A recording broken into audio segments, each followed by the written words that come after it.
taliyaha qaybta booliiska gobolkani Togdheer Cabdi Muuse Cabdilaahi ayaa maanta soo bandhigay qamri aad u tiro badan oo maalintii shalay galinkii dambe hawlgal ay fuliyeen ciidanka bilayska gobolkani Togdheer ay ku soo qabteen waxaana qamrigani oo lagu qiyaasay 193 quraaradood iyo waliba hub kala gadisan isugu jira faashash iyo mindi ay ku soo bandhigeen xarunta qaybta gobolkani Togdheer waxaana goobjoog ka ahaa goobtani lagu soo bandhigay tiradani maandooriyaha qamriga iyo waliba hubkani isugu jira mindiyaha iyo faashashka goobjoog ka ahaa gudoomiye ku-xigeenka gobolka Togdheer gudoomiyaha golaha deegaanka degmada Burco iyo qaar ka mid ah ciidamada bilayska gobolkani Togdheer waxaana faahfaahin ka bixiyay tirada qamrigani iyo waliba hawlgallada ay ku fulinayaan ciidamada bilayska gobolkani Togdheer taliyaha ciidamada bilayska gobolka Togdheer Cabdi Muuse waxaanu digniin u diray taliyuhu dhamaanba cid kasta ka ganacsata maandooriyaha qamriga in ay faraha kala baxaan hadii kalena ay talaabo sharciga waafaqsan ka qaadi doonaan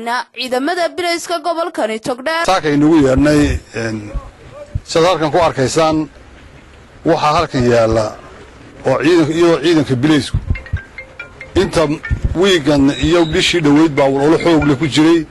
sidii amniga iyo uu qaba uu sugi lahaa magaalada Burco ayay walaalo xoog qaadeen halkan waxaad ku arkaysaan birahan midiyahan oo ay ciidanku ka ururiyeen dadka maartay wada dhalinyarada iyo kuwan kale ee wareegaya suuqa oo qalabkaas laga ururiyay midiyaha arkaysaan iyo birahaas khamriga oo arkaysaan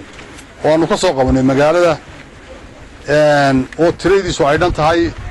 inta imika halka ay hortaala 193 litir oo qurudahaniya arkaysaan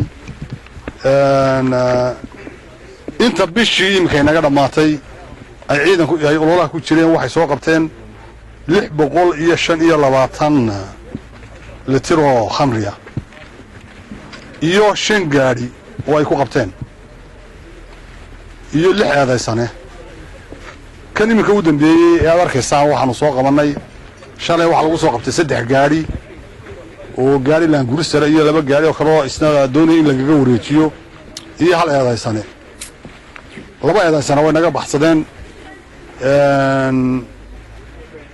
waxa jiro kale oo aan ugu digaynaa dadka san horeba u sheegnay ama dhowr jeer hore u dignay inay dadkan waxaan wadaaya iska daayaan annagu ka daalimayno